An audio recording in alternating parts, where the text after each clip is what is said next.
Santo Deus, muito bom dia. Estamos aqui na Tua presença esta manhã para começar mais uma jornada e pedimos que a Tua direção esteja conosco, que o Teu Santo Espírito possa atuar grandemente, não só nesta parte, mas em toda a nossa programação. Isto pedimos que fortemente possas atuar e que o nosso coração esteja receptivo. Em nome de Jesus. Amém.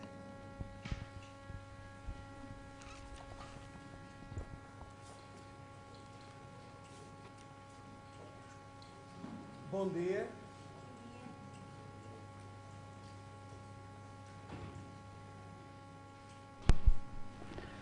Bom dia. Eu estou muito feliz esta manhã por poder estar aqui. Primeiro porque isto representa que estamos todos vivos. Penso que não há ninguém morto aqui esta manhã. Espero que não haja, especialmente espiritualmente. E temos alguns desafios. E o meu primeiro desafio vai ser que ninguém me avisou que era suposto ser uma mensagem light, então eu preparei logo uma dose para Leão. E nós vamos ter uma jornada intensa e eu vou, sem muitas delongas, avançar. Eu creio que para muitos estar aqui à frente pode ser uma incógnita. Se fosse há uns anos atrás, isso poderia representar que iria começar a reunião social, não é? Talvez alguma movimentação para rir. E sei que para muitos talvez seja ainda a dúvida que paira na mente. Daniel Spencer, como pregador, não será para rir. Outros podem pensar que é mais para chorar, não é? Mas a realidade é que eu espero que a mensagem possa ser mais para chorar do que propriamente para rir. E a pergunta é porquê, Daniel Spencer como o orador aqui, eu também tive essa dúvida logo quando me fizeram o convite, porquê? E encontrei 4 razões que queria partilhar. A primeira é porque nós vamos falar de missão e eu sou um missionário, então faz algum sentido. A segunda é a questão da história, como a Joana falou, toda a trajetória da história. Eu penso que há muita coisa em comum, não só o facto de eu ser português, como a trajetória. Muitos dos que estão aqui partilhamos vários momentos em acampamentos e nós queremos que todo este congresso seja uma abordagem viva, prática, direta, e então isso poderá ser útil. A terceira razão que eu encontrei é a questão do milagre. Todos estamos a precisar da parte de Deus de um milagre, que Ele opere e que nos mostre e movimente, acione e dinamize a nossa vida. E eu tenho experimentado vários milagres na minha vida, será importante sempre partilharmos os milagres. E a quarta razão que eu encontrei para estar aqui e que eu compreendi porque é que me foi estendido o convite, é porque isso é uma resposta à minha oração. Eu tenho orado muito ao Senhor e pedido pela possibilidade de partilhar na minha terra, com os meus irmãos, aquilo que tenho partilhado pelo mundo afora. E eu quero que saibam que este é um momento de resposta à oração. Eu me sinto um pouco como se costuma dizer que santos da casa não fazem milagres, e eu sou o pregador prata da casa, e muitos poderão até estar a sentir como quando Jesus cita naquele texto o que estavam a dizer os fariseus, não é? Não é este o filho de José? Não conhecemos bem os seus irmãos? E é exatamente este o ponto que eu penso que tem a acrescentar a minha participação. Eu sou exatamente aquele que todos conhecem, então não há até muito para testemunhar sobre o meu passado. Jesus dizia que não há profeta sem honra senão na sua pátria e entre os seus parentes e na sua casa. E eu não estou a falar e a citar este texto por causa da minha participação estar em casa e eu estar à espera de alguma honra. Nós vamos entender porque é que Jesus nos fala sobre a importância da honra. Então, eu queria partilhar um pouco do meu testemunho e vamos começar uma jornada intensa. Eu penso que muitas pessoas aqui me conhecem e ninguém tem dúvidas de quem eu era. Talvez haja algumas dúvidas de quem eu sou. E eu creio que será útil só uma pequena abordagem acerca do porquê desta partilha e do testemunho e de toda a nossa trajetória desde que saímos de Portugal. Saímos de Portugal em 2002. O último evento do qual eu participei em Portugal foi a NET 2002, portanto houve a NET 2001 e a 2002, e depois nós tivemos 2 anos nos Estados Unidos e dali fomos para o Brasil como missionários em 2004 para dirigir uma rede de televisão evangelística e estivemos ali até 2007. Em 2007 fomos para a Bolívia como missionários e em 2008 voltámos para o Brasil, mas desta vez já por nossa conta com o projeto Plano Original, que é um projeto pessoal e familiar, e dali se deslanchou então toda uma missão e hoje temos andado por várias partes do mundo a partilhar aquilo que encontramos e que Deus nos partilhou também para a nossa vida. Eu creio que esta era a parte do lado B, que não conheciam. A parte do lado A eu gostaria de falar também um pouco. A parte do lado A é aquela que tem um pouco a ver em comum com várias pessoas que estão aqui. Portanto, o lado A eu diria que é o lado adventista. Aquele lado que todos vivemos, não é? Eu participei também, como todos vocês, desde pequeno na Igreja Central de Lisboa, também no colégio, onde eu pensava que era um menino de colégio, um adventista muito forte, com muitas decisões. Essas leituras acabaram por se desmoronar um pouco mais tarde. Participei também de muitos acampamentos, para ser sincero, de todos, desde os 7 anos que comecei a participar dos acampamentos e nunca faltei, até por volta dos 25, a nenhum nacional e a nenhum regional. Então eu me sentia um pouco como aquele jovem rico, não é? Que dizia, tudo isso tenho feito desde a minha juventude. E a música sempre foi também uma área apaixonante, então as coisas de que vamos falar na jornada, da minha participação, serão sobre estas coisas. Como repararam, estou com alguma dificuldade na articulação das palavras. Eu quero dizer-vos que o inimigo atacou bastante nesta semana. Eu tive 5 aftas. Eu acho que ele estava preocupado com a minha mensagem e tentou de várias formas atacar. Mas eu creio que não vai ser um problema. Do lado A, passamos, afinal não há só um lado A e um lado B, há um lado C. E eu taxei esse lado como o lado controverso. Depois de fazer uma carreira adventista, começamos às vezes a sentir alguns vazios, falta algo, falta alguma emoção mais e nós buscamos que a coisa seja um pouco mais emocionante. Então dali começaram as sociais, as reuniões sociais, os assaltos à cozinha, depois vêm as atividades mais radicais, o pêndulo, o rapel, e parece que buscamos algumas propostas que possam animar a nossa vida espiritual, animar a nossa participação na igreja, porque sentimos um certo vazio. Dali vem então o lado D, que eu taxei como o lado dark, o lado mais obscuro. Essa busca emocional começa a levar-nos a coisas um pouco mais pesadas. E eu comecei a entrar em determinada fase da minha vida numa duplicidade. De manhã estava na igreja, era diácono, e à hora do almoço começavam as chamadas telefónicas para combinarmos onde seria a night. E à noite sairíamos então para dançar, enfim, vários tipos de atividades. É nessa fase que começo a entrar por alguns rumos um pouco mais complicados, sem nunca sair da igreja. Este é o ponto que eu queria realçar. Eu tive então a minha banda rock, os Babel, talvez nem todos conheçam, mas eram muito conhecidos, e os Babel eram só adventistas. Depois, as minhas saídas de discoteca também eram só com adventistas. O jovem da igreja não pode propriamente andar com as pessoas do mundo, não é? E dali, as coisas começaram a ir um bocado para baixo e começo a sentir-me como o típico laodiceano e a utilizar a mesma expressão que Pedro usa, Senhor, salva-me. Aí começamos à espera que algo aconteça. Parece que a cada congresso, a cada atividade, há uma necessidade de que o milagre se opere e o vazio aumenta. E eu quero partilhar esta manhã o seguinte.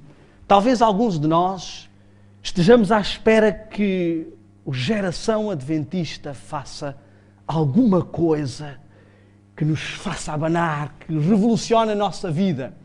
Muitos talvez estejam também, apesar de estarem aqui com uma atitude missionária, a correr atrás do vento, a correr atrás do algodão doce. Eu quero dizer-vos que precisamos primeiro analisar a nossa motivação como cristãos. Às vezes sabemos que o cristianismo é uma coisa boa, mas são como batatas e nós não gostamos de batatas. Então, para conseguirmos comer as batatas, vamos pôr muito ketchup, muita maionese e tornar as batatas um pouco mais atraentes para serem engolidas. E assim era o meu cristianismo. Eu buscava apimentá-lo de todas as formas possíveis, porque estava difícil de engolir algumas coisas. E o centro da minha religião não era propriamente Cristo, mas o prazer, a festa, a diversão. Esta era a minha verdadeira motivação. Até que eu cheguei a uma conclusão. Tu nunca te vais cansar do prazer e da emoção. É um poço sem fundo. Se não acabares com a festa, ela vai acabar contigo. E parece que é estranho falar em festa quando vamos falar em missão. Mas eu queria pegar no ponto em que o pastor Bor esteve a falar ontem. O Senhor dirige as coisas e mesmo sem saber, o tema que eu tinha escolhido para esta manhã também é sobre o acampamento. Festa no acampamento. E nós estamos ainda no acampamento, não entramos para o pátio. Eu gostaria de convidar-vos a abrir as vossas Bíblias no livro de Números. Nós não vamos ler todos os textos, eu vou citar vários para podermos agilizar o nosso tempo, que estou realmente numa labuta muito grande aqui. Mas eu gostaria de vos apresentar uma história muito interessante. No livro de Números, no capítulo 22, na página 1. Eu vou ler estes dois primeiros textos e a partir daí vou apenas citá-los e deixar que tomem notas, porque o tempo conspira contra mim e temos que agilizar. Números no capítulo 22, versículo 1 diz assim: Partiram os filhos de Israel e acamparam-se nas campinas de Moabe, além do Jordão, à altura de Jericó. Acampar era algo que acontecia sempre que havia uma grande missão e o povo de Israel estava prestes a entrar na Terra Prometida, exatamente como nós estamos prestes a entrar na Terra Prometida. Estamos acampados e de acampamentos entendemos nós. Estamos num compasso de espera e eles também estavam num compasso de espera. Então eu encontrei várias coisas em comum aqui. Eles acampavam-se antes de grandes batalhas. Por exemplo, vemos isso os filisteus, Davi e Golias, vemos isso em várias situações. E depois queria dirigir-vos ao texto do capítulo 25, também no versículo 1, e vamos ver o que é que vai acontecer aqui neste acampamento de invulgar, ou talvez não tão invulgar. E o capítulo 25, versículo 1 diz assim: Israel deteve-se em Sitim.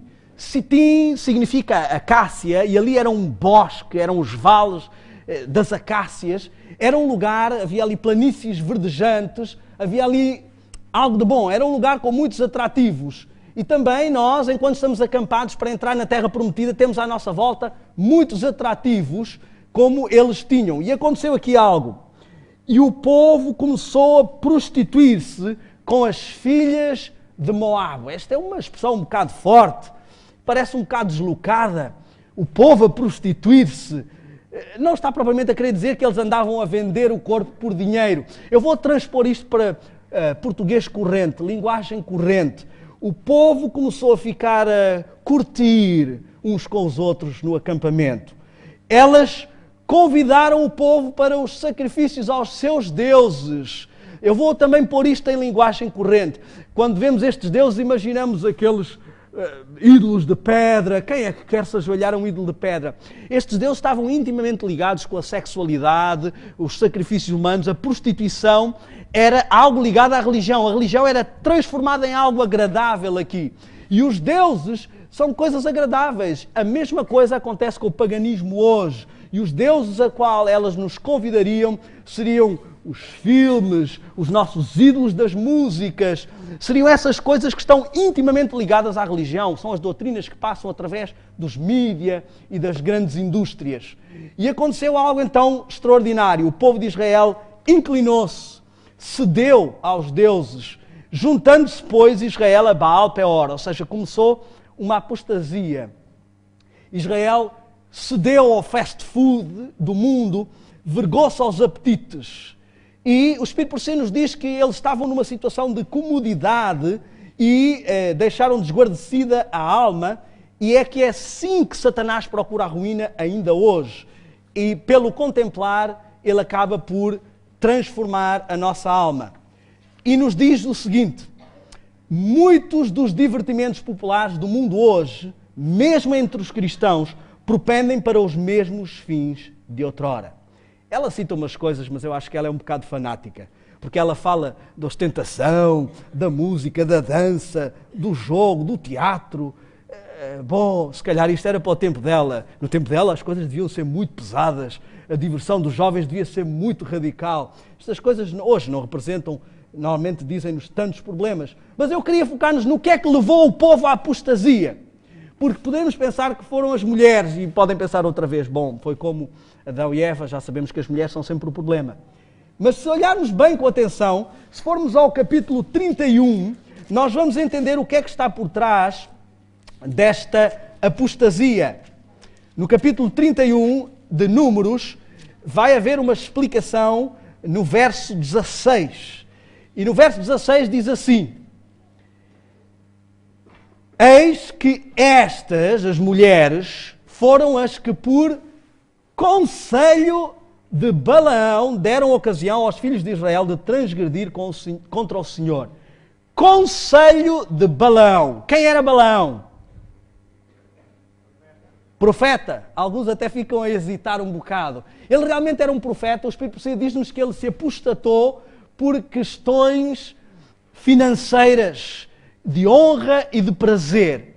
Então temos aqui que quem estava por trás desta apostasia era um profeta. Porquê? Porque este profeta era mais teimoso do que uma mula. Ele realmente era um profeta, mas ele queria fazer a obra à sua maneira. Eu vou rapidamente, eu creio que todos conhecem a história de Balaão. Balaque pediu que ele viesse amaldiçoar o povo de Deus. Estes homens aparecem com presentes. Os olhos de Balaão saltam logo da órbita. Presentes, honras. E ele diz assim: esperem um bocadinho que eu vou perguntar ao Senhor se eu posso amaldiçoar o povo dele. Como se ele não soubesse, não é? E Deus responde: não. Este povo é bendito. Ele volta muito triste e diz àqueles homens: olha, infelizmente o Senhor recusa que eu amaldiçoe o seu povo. Então o que é que eu hei de fazer? Não posso agarrar estas honras. E ele nem referiu o que Deus dissera, porque ele estava preocupado de ver o lucro dissipado. Claro que Balaque pensou: bom, o preço foi baixo, ele quer que eu aumente a parada. Então manda mais homens, mais importantes e mais honras para ele. E Balaão agora vê estas coisas todas e diz a Bíblia que ele rogou que estes homens ficassem por mais uma noite. Rogou. Epá, eu vou mesmo, agora eu tenho mesmo que tentar convencer o Senhor, porque olhem para todos estes presentes. E então ele vai falar com o Senhor e ver o que mais o Senhor dirá, diz o verso 19. E Deus diz-lhe: ok, estás a insistir, queres fazer isto. Se te vierem chamar pela manhã, vai. Bom, mas Balaão levanta-se pela manhã, vejam aí no verso 21, levantou-se pela manhã, isso do capítulo 22, e foi. Deus disse: se viessem chamar. Eu nunca tinha entendido porque é que Balaão depois recebe um anjo no caminho, se foi Deus que mandou para ele ir. Mas Deus tinha dito, se te vierem chamar, vai. Ninguém veio chamar, aqueles homens tinham sido embora. E lá bardou a jumenta e saiu a caminho. E de tal forma estava cego pela questão do dinheiro, que nem viu o anjo no caminho. A jumenta viu e ele não viu. Depois, a jumenta desviou-se do caminho, que era um mau caminho. E ele espancou a jumenta para ela voltar ao mau caminho, ao caminho que não deveria estar a seguir. E Pedro define isso como deixando o caminho direito e seguindo o caminho de Balaão por causa do prémio da injustiça. Até que chega o momento alto da história. A jumenta fala. É verdade que isso nos nossos dias, com Shrek e outros filmes, não tem lá grande influência. E é por isso que temos de ter cuidado com o que passamos às nossas crianças, porque não vai significar muito para elas ver o Shrek a falar, ou a mula de Balaão a falar, porque são tudo coisas comuns. Acontece que isto é uma história real. A jumenta fala e Balaão está tão cego que responde à jumenta. Ele dialoga com a jumenta e argumenta com a jumenta. Ele respondeu ao animal como se fosse um racional. E Deus está um pouco irado nesta situação, porque este homem está a querer manobrar a Deus e fazer a obra à sua maneira. Ele quer ser profeta à sua maneira. Ele diz, Senhor, queres que eu volte? Bom, ele não tinha querido nem que tu viesses. Mas Deus diz, bom, agora vai, mas reparem neste detalhe. Diz no verso 35, a palavra que eu falar, falarás. Ele aparece a Balaque e Balaque lhe pergunta, por que duraste tanto tempo? E ele diz, no versículo 38, poderei eu falar? Aquilo que o Senhor me disser é o que eu tenho que falar. Ou seja, ele está frustrado que vai ter que pregar o que Deus quer, que não pode fazer a missão à sua maneira, que provavelmente não vai receber todas aquelas honras. Ele está preocupado. E ele vai, e quando ele queria lançar uma maldição sobre o povo de Deus, o Espírito Santo nos diz que Deus passou à frente dele visões extraordinárias, a história de todo o povo, e este homem, em vez de lançar uma maldição, fica tão surpreendido que lança uma bênção. Aliás, ele lança várias bênçãos. Diz assim no capítulo 24, temos que dançar aqui um pouco, no capítulo 24, no versículo 1 também, diz-nos que bem parecia, vendo Balaão, que bem parecia aos olhos do Senhor que abençoasse a Israel. E agora eu queria chamar a atenção para um detalhe. Ele não se foi atrás dos seus encantamentos como antes, mas voltou o rosto para o deserto. Ou seja, não se foi atrás daquilo que o fascinava, mas voltou o rosto para o deserto. O deserto representa normalmente santificação, purificação, busca para um ideal mais elevado. Ele volta o rosto para o deserto, mas mais uma bênção, e Balaque fica irado. E eu queria chamar a atenção para o verso 11. Do capítulo 24, verso 11. Diz assim Balaque, agora, pois, já 3 vezes abençoaste inteiramente este povo. Vai, foge do teu lugar. Eu tinha dito que te honraria grandemente, mas eis que o Senhor te privou desta honra. Profeta sem honra. O Senhor te privou desta honra. Ou seja, temos aqui uma dualidade. Balaão ou vai fazer a missão e ser honrado, e todos vão ficar contentes e agradados, ou faz o que o Senhor mandou, o Senhor vai privá-lo de todas estas honras para ele poder cumprir a missão. Profeta sem honra. O Espírito Profecia diz em Patriarcas e Profetas, página 451, que decepcionado com as esperanças de riquezas e honras degradadas, voltou da missão que ele próprio desejara. Em casa, este poder dirigente do Espírito Santo o deixou e a cobiça voltou. E ele estava disposto a ganhar esta recompensa de qualquer forma, então voltou e expôs planos ao rei. E o plano era separar o povo de Israel de Deus, induzindo-os a uma apostasia pela festa. Esta foi a apostasia que deu ocasião ao povo de Israel de transgredir perante o Senhor. Eu queria que víssemos o que se passa aqui. A vontade de Deus já tinha sido definidamente conhecida para Balaão, mas ele não estava contente porque isto estava a ir contra a sua vontade. E escolheu o seu próprio caminho, e diz o Espírito por si, na página 440, que então se esforçou para conseguir a sanção do Senhor. E remata assim: há na atualidade uma conduta semelhante, dificuldade em compreender o dever se tais evidências são contrárias aos desejos e inclinações. Põem-nas de lado, oram demorada e fervorosamente rogando luz, mas com Deus não se brinca. Ele muitas vezes permite que tais pessoas sigam os seus desejos e sofram o resultado. Quando alguém vê claramente o dever, deve com um espírito humilde e submisso satisfazer as exigências desse dever. Estarão a perguntar-se: ok, Daniel, o que é que isto tem a ver com geração adventista em missão? Nós estamos aqui porque queremos trabalhar com Deus. E é exatamente por causa disto. Antes de voltar, Balaão proferiu uma bênção. Eu queria que ainda no capítulo 24 víssemos a bênção que ele proferiu no verso 14. Diz assim: agora avisar-te-ei do que este povo fará ao teu povo quando? Nos últimos dias. Então, o que Balaão viu não se aplica só ao tempo dele, aplica-se também aos últimos dias. Não agora, diz ele. Vê-lo-ei, mas não agora, no versículo 17. Paulo nos avisa que antes da vinda do nosso Senhor Jesus Cristo, que ninguém nos engane, porque se manifestaria uma apostasia. O que é apostasia? Temos a tendência de pensar que apostasia são os ímpios que fazem o que querem, mas apostasia é quando eu sei o que devo fazer, mas prefiro fazer o que me dá prazer e o que eu gosto.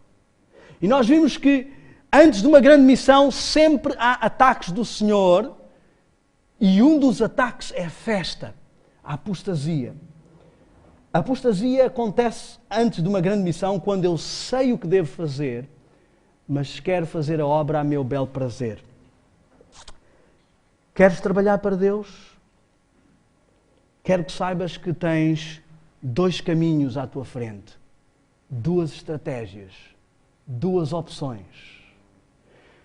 Podes fazer a missão à tua maneira, fazer festa no acampamento enquanto realizas a missão. Só há um pequeno preço. O povo, a igreja, vai entrar em apostasia. Esta é uma opção. Esta é a opção de Balaão. A opção do Senhor diz que vais fazer a missão como bem parecer ao Senhor. O povo vai ser abençoado, mas também há um preço.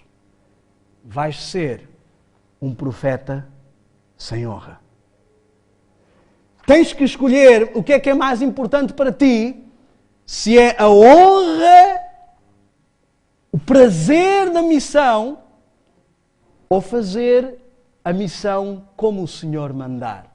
Eu quero dizer que trabalhar para Deus não é nada. Trabalhar com Deus é que é tudo. Reparem, a maior dificuldade, o maior desafio de Deus são os profetas teimosos. Foi mais fácil para Deus trabalhar com a mula do que com Balaão. Deus conseguiu usar melhor um animal que é conhecido como um animal teimoso do que o seu profeta. Mas Deus tinha uma missão maior, ele estava para entrar na terra prometida com um povo. Sansão quis fazer a missão à sua maneira por causa da festa, mas Deus tinha uma missão maior, ele tinha um povo para libertar. Vemos a história do homem de Deus, que para ele foi mais importante ouvir um profeta velho, um profeta antigo, mas Deus tinha um povo para renovar. Vemos Geazi com Eliseu, que quis ir atrás das riquezas, mas Deus tinha lepra para purificar. Vemos Jonas, que não queria levar uma mensagem inconveniente, não popular, mas Deus tinha uma nação inteira para salvar. E eu, e tu. Deus tem um mundo inteiro para evangelizar e tem uma igreja para usar. Estou disposto a, sem honra, cumprir a missão que Deus mandar? Meus amigos, podem pensar que eu estou a falar contra prazeres, contra festas. Acreditem, eu sou um Dr. Farras, Mr. Festa. De festa no acampamento eu entendo. Só que eu quero dizer-vos que às vezes nós queremos cumprir a missão e fazemos um braço de ferro com Deus. E o que eu quero partilhar esta manhã é o meu longo braço de ferro com Deus para tentar, como balão, fazer a missão à minha maneira. A primeira vez que o Senhor me chamou para abraçar a obra, eu tinha 17 anos. Aos 17 anos, sentado na Igreja Central de Lisboa, foi quando eu primeiramente senti um chamado para ser pastor. Mas eu amava as artes. E eu pensei, eu não estou muito preparado para este compromisso. E a minha vida inteira foi uma vida de fugir de compromissos e querer fazer a vida à minha maneira. Eu queria ser feliz no casamento, mas não queria ter compromisso. E eu queria continuar sem compromisso. E foi só quando eu fiz um voto com Deus. O meu plano era casar aos 40. Só quando eu fiz um voto com Deus, sério, e disse, Senhor, não me vou envolver com ninguém até trazeres a pessoa certa. É que Deus pode trazer a pessoa certa. Quando eu assumi um compromisso. Quando namorei com a Sara, o meu plano era ainda casar aos 40. Mas ao fim de 1 ano e meio de namoro, a Sara logo me encostou à parede e disse, meu amigo, isto não vai ser um namoro longo. Já tiveste tempo de me conhecer. Ou casas, ou podes ir buscar outra que queira casar aos 40. Eu tinha só 30 anos, não estava pronto para um compromisso. Mas eu entendi que ou assumia um compromisso, ou perdia. Nada se consegue de bom sem compromisso.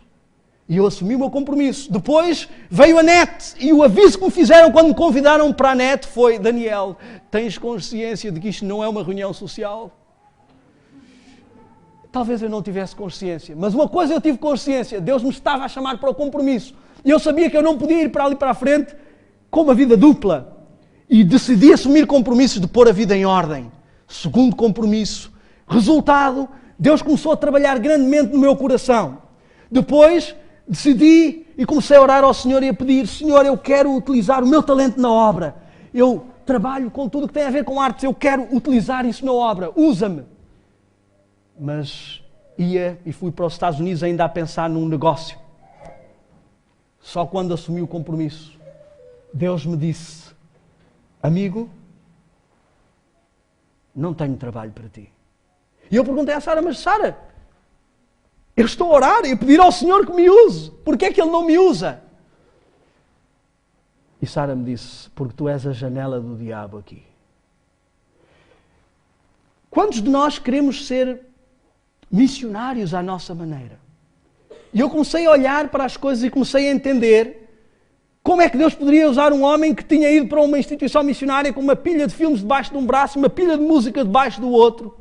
Eu lembro perfeitamente de estarmos em casa, a Sara fechada com a minha filha de 1 ano no quarto e eu com os amigos com o sound surround a ouvir o Matrix, a casa toda a abanar.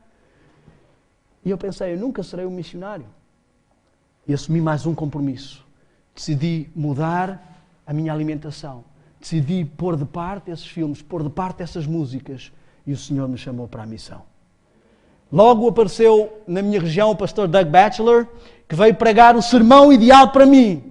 O título do sermão era A Festa Acabou. E eu fui para casa e argumentei, Senhor, mas tu sabes que eu sou Laodiceia, eu não consigo, eu quero, mas não consigo. E Deus disse, eu não quero mais dessa conversa. Tu estás na igreja há muito tempo.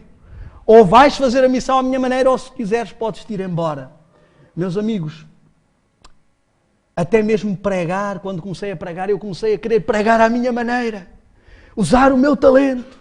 Eu sou um comunicador, então eu posso utilizar isso. Eu quero dizer-te que o teu maior talento é o teu pior inimigo. E eu comecei a assumir muitos compromissos, a receber muitos convites para várias partes do mundo. E era semana de oração atrás de semana de oração. Isso começou a afetar a minha família, porque eu percebi que mais importante do que trabalhar para Deus é trabalhar com Deus. E ainda há coisa de 1 mês o Senhor me deu uma última grande advertência. Ele me disse, Daniel, ainda há problemas para ajustar na tua pregação. Tu ainda estás a querer fazer a obra à tua maneira. Geração, queremos entrar na missão. Eis uma mensagem de Deus para nós. Abram, por favor, as vossas Bíblias no livro de Provérbios, no capítulo 30, no versículo 12. E eu queria concluir esta manhã com este texto para a nossa reflexão.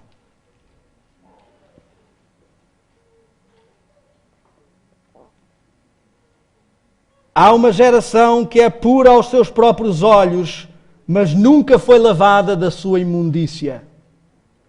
Há uma geração que os olhos são altivos e as suas pálpebras são sempre levantadas. Há uma geração que quer fazer a obra de Deus à sua maneira, como Balaão. A mensagem que eu queria deixar esta manhã é muito simples. Temos duas opções. Ou fazemos a obra como Deus quer, mas isso vai implicar prescindir de mim mesmo, do meu prazer, das minhas ânsias e buscas. Ou fazemos a obra como queremos e a apostasia vem. E ficaremos fora da terra prometida. Ao decidir abraçar a missão, ao decidir participar deste evento, é bom que pensemos seriamente como queremos fazer esta obra. Como mulas teimosas ou como profetas de Deus. Que o Senhor nos abençoe e abençoe este evento para a honra e glória do seu nome e para o nosso progresso espiritual. Um bom dia.